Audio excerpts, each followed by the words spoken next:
Seja bem-vindo ao canal Informação Cristã. Antes de continuar, deixe um like e inscreva-se no canal para continuar recebendo novos vídeos. Muito obrigado e que Deus te abençoe.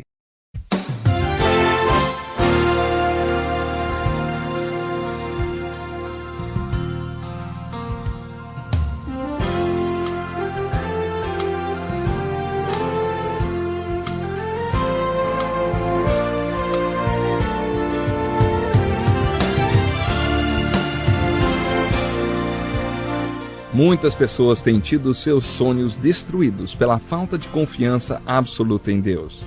A Bíblia está repleta de exemplos de grandes sonhos cumpridos para a glória de Deus. Encontro com a Palavra é um programa escrito pelo Dr. Dick Woodward e narrado por Pastor Edson Bruno. Ouça e descubra verdades que lhe ajudarão no seu dia a dia. Com você, Pastor Edson Bruno.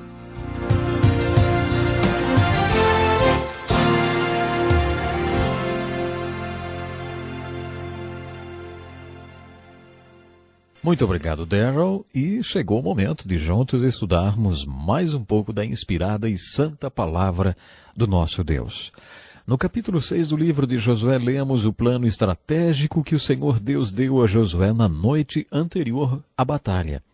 Esse plano foi seguido ao pé da letra. O povo de Deus recebeu ordens para sair do acampamento e marchar ao redor da cidade de Jericó. Os homens armados seguiam na frente, depois vinham 7 sacerdotes segurando trombetas e chifre de carneiro. Atrás deles vinham alguns sacerdotes carregando a arca e, por último, o restante dos homens armados e provavelmente o resto do povo. No primeiro dia, eles deveriam marchar ao redor da cidade e voltar ao acampamento onde passariam a noite. Na manhã seguinte, fariam a mesma coisa. E assim deveriam fazer durante 7 dias. No entanto, no 7º dia, eles deveriam marchar ao redor da cidade 7 vezes. Eles receberam ordens de dar um total de 13 voltas ao redor da cidade. Considerando que o povo estava lutando contra uma cidade fortificada por muros tão largos que casas eram construídas sobre eles, essa estratégia era simplesmente ridícula.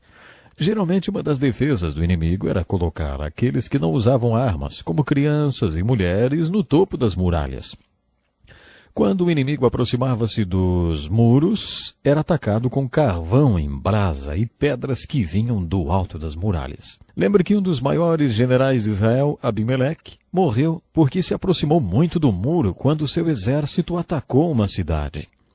Encontramos essa história no livro de Juízes. Uma velha segurava uma pedra de moinho de 45 centímetros de diâmetro. Eles moíam milhos com aquele tipo de pedra. Aquela senhora jogou a pedra bem na cabeça de Abimeleque. Com seu crânio fraturado, Abimeleque disse a seu escudeiro: "Pegue a sua espada e mate-me para que não digam que uma mulher matou Abimeleque." Eles o atravessaram com a espada, assim ninguém pôde dizer que uma mulher o matou. Isso se tornou um alerta de estratégia de guerra para Israel. Nunca se aproxime muito do muro, porque foi assim que uma velha matou Abimeleque. Dá para você imaginar o que Deus mandou Josué fazer? Leve todo o povo para o muro de Jericó e marche ao redor dele, bem ao redor dele. Arrisque o povo colocando-o próximo ao muro. Faça isso 13 vezes. Todos deveriam ficar em completo silêncio, exceto os sacerdotes que deveriam tocar suas trombetas de chifre de carneiro. Esse era o único barulho que podiam fazer. Imagine se você estivesse no topo do muro. Você vê aquele povo bem conhecido se aproximando. Como Raabe disse, o povo de Israel era temido e respeitado naquela cidade. Você diz para você mesmo: "Nossa, eles estão vindo na direção do muro. O que estão carregando naquela caixa? Será que é uma arma secreta? Será que vão explodir o muro ou alguma coisa parecida? O que significam aquelas trombetinhas esquisitas que aqueles sacerdotes estão tocando?" Você não acha que as pessoas no topo do muro falaram esse tipo de coisa? Depois que os filhos de Israel marcharam ao redor da cidade, voltaram para o acampamento outra vez. Tenho certeza que a cúpula daquela cidade queimou muito óleo em reuniões sem fim, tentando descobrir o que aquele povo pretendia. Na manhã seguinte aconteceu a mesma coisa. O povo de Jericó deve ter ficado muito espantado porque nenhum deles jogou nada no povo de Israel. Eles devem ter se perguntado, mas o que essa gente está planejando? Depois de marcharem uma vez durante 6 dias ao redor dos muros de Jericó, no 7º dia eles marcharam 7 vezes. E depois de marcharem pela 7ª vez, no 7º dia, Josué ordenou ao povo: gritem! Então cerca de 2 ou 3 milhões de pessoas começaram a gritar. Você já ouviu 10.000 pessoas gritarem ao mesmo tempo? Faz um barulho e tanto, hein? O povo de Israel devia ter uns 2 ou 3 milhões de pessoas. Imagine o barulho que esse povo fez, gritando todos ao mesmo tempo. Alguns teólogos dizem que a marcha do povo ao redor dos muros causou uma vibração que provocou a queda dos muros. Outros dizem que foi o grito do povo que fez com que os muros caíssem. Como na abertura do Mar Vermelho, é necessário ter mais fé para acreditar em algumas explicações dos teólogos do que para crer que foi um milagre. Um milagre e pronto. O livro de Hebreus esclarece esse ponto para nós. Nesse livro lemos que as muralhas caíram pela fé. Creio que foi exatamente isso que fez os muros caírem. Fé. Especialmente a fé de Josué. Josué ficou bem lá na frente, liderando todo aquele povo. Foi preciso ter fé. Aquele homem precisou de fé para expor todo o povo a tantos riscos junto àquelas muralhas. As muralhas de Jericó eram muito largas. Se hoje você pudesse ir a Jericó e ver as escavações dessas muralhas, poderia até pensar que elas ainda estão de pé, de tão largas que eram. Na verdade, estão deitadas no chão. Se você visse essas muralhas, veria que elas caíram deitadas no chão. E estão assim até hoje, para todo mundo ver, deitadas no chão. Alguns atribuem essa queda a um terremoto. Se foi um terremoto, aconteceu na hora certíssima. Depois de Josué ter obedecido a Deus em todos os detalhes, houve um terremoto e o terremoto engoliu as muralhas. Lemos que o chão se abriu e as muralhas tombaram. Qual é a aplicação devocional da história de Josué e da batalha de Jericó? Creio que a aplicação seja essa. Quando Josué liderou aquele povo nas 13 voltas ao redor de Jericó, ele tinha um plano. Militarmente falando, era um plano ridículo. Josué tinha um bom plano militar. Por que Josué seguiu o plano ao pé da letra? Porque ele tinha uma certeza a respeito daquele plano. Josué sabia que aquele era o plano de Deus. Ele sabia que tinha sido Deus que tinha mandado. Por isso mesmo, parecendo ridículo, ele executou aquele plano. No livro de Josué, o capítulo 6 fala da batalha de Jericó e descreve o tipo de fé que nos possibilita entrar em nossa terra prometida espiritual e receber o carisma para viver uma vida de santidade. Esse tipo de fé é prático, não é nada místico nem subjetivo. Não é difícil entender o conceito de fé. Fé é obediência. Obediência é uma expressão de fé, porque fé é caminhar. A verdadeira aplicação da história de Jericó é: a fé que caminha é a fé que funciona, e é esse tipo de fé que vence a batalha. A fé que venceu a batalha de Jericó foi a fé que funcionou. A fé que andou ao redor de Jericó. Agora eu pergunto, você tem esse tipo de fé? Por acaso você acha que fé é algum tipo de proposta intelectual? No Novo Testamento, Jesus afirmou que suas palavras não eram apenas palavras de um rabino. Ele disse: as palavras que eu ensino a vocês são as palavras de Deus. No capítulo 7 de João, quando as pessoas perguntaram: mas como pode ser isto? Jesus respondeu: se desejar fazer minha vontade, saberá se o meu ensinamento vem de Deus ou se é apenas um ensinamento de mais um rabino. O que Jesus quis dizer foi que se você realmente quer obedecer e quer saber, terá que colocar em prática. Terá que tomar uma atitude. Essa abordagem é contrária ao intelectual. O intelectual sempre costuma dizer: ei, você tem que me convencer para eu sentir voluntariamente. Você tem que me convencer, aí eu sinto e sigo voluntariamente. Mas Jesus disse: é exatamente o contrário. Você se compromete voluntariamente e depois se convence intelectualmente. Primeiro você anda ao redor de Jericó e depois descobre a fé que funciona e a fé que dá vitória. Mas antes você tem que se comprometer a andar.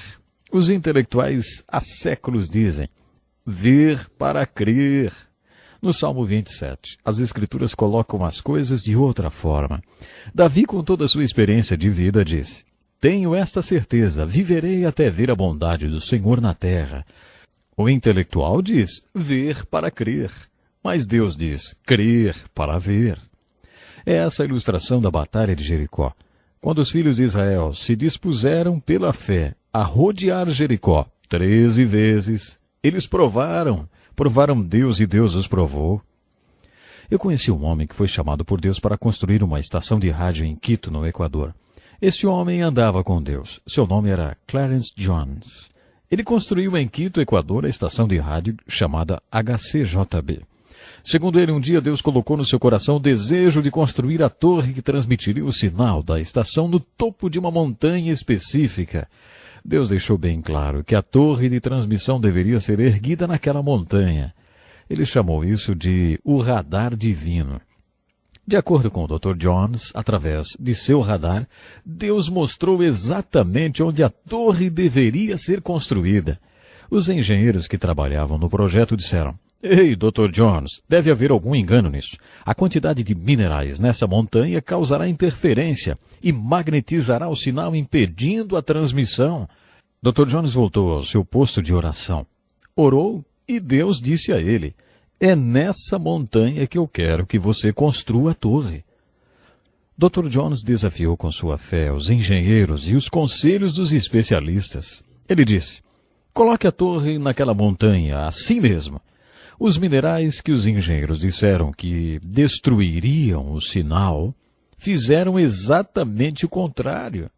Eles serviram para refletir o sinal e transmiti-lo para todo mundo. Dr. Jones foi convidado para dar palestras em vários países sobre esse milagre eletrônico que descobriu quando colocou a torre naquela montanha. Foi tratado como gênio. Durante essas palestras, ele pregava um sermão que chamou de o radar divino. Sabe, agradeço a Deus pelas vidas das pessoas que ainda creem no radar divino. Creio que Deus fala conosco em particular. Deus nos revela seu plano e diz o que Ele quer que façamos. Algumas vezes Deus testa a nossa fé deliberadamente com o seu plano, como Ele fez com Josué na conquista de Jericó. O plano que Deus deu a Josué era militarmente ridículo. Deus deu a ele um plano daquele para testar a fé. Se você conhece bem a Deus, pode confiar no seu radar divino e saber que é Ele que está mandando você fazer. Façam tudo o que Ele mandar. Foi isso que a mãe de Jesus disse aos servos em Caná da Galileia. Façam o que Ele mandar. Se você sabe que é Deus que está mandando você fazer alguma coisa, faça com toda a segurança. Sabe, não é sempre que Deus age desse jeito. Você observará isso na Batalha de Ai, quando Josué demonstrou que era um gênio em estratégia militar. Deus tem um propósito e ordem para tudo que Ele faz. Ele tem um plano cuidadoso e maravilhosamente traçado. Às vezes Deus testa nossa fé como fez com Josué. Mas quando você estiver estudando o livro de Josué, lembre-se de que o capítulo 6 é o capítulo-chave do livro que nos ensina que a fé é prática. A fé caminha, a fé funciona. A fé vence as batalhas da vida. O nosso tempo hoje está terminando, mas esteja conosco na continuação do estudo do livro de Josué, no nosso próximo programa. Convide um amigo para estar também acompanhando o programa Encontro com a Palavra. Até lá, então. Que lição importantíssima. Obrigado, Pastor Edson Bruno. Prezado ouvinte, coloque em prática o que você ouviu aqui. Sem dúvida, sua vida será grandemente abençoada. Este é um estudo escrito pelo Dr. Dick Woodward, na voz do Pastor Edson Bruno. Escreva-nos e solicite o material. Nosso endereço é Encontro com a Palavra, Caixa Postal 2011, CEP 89201-970, Joinville, Santa Catarina. Até o nosso próximo Encontro com a Palavra.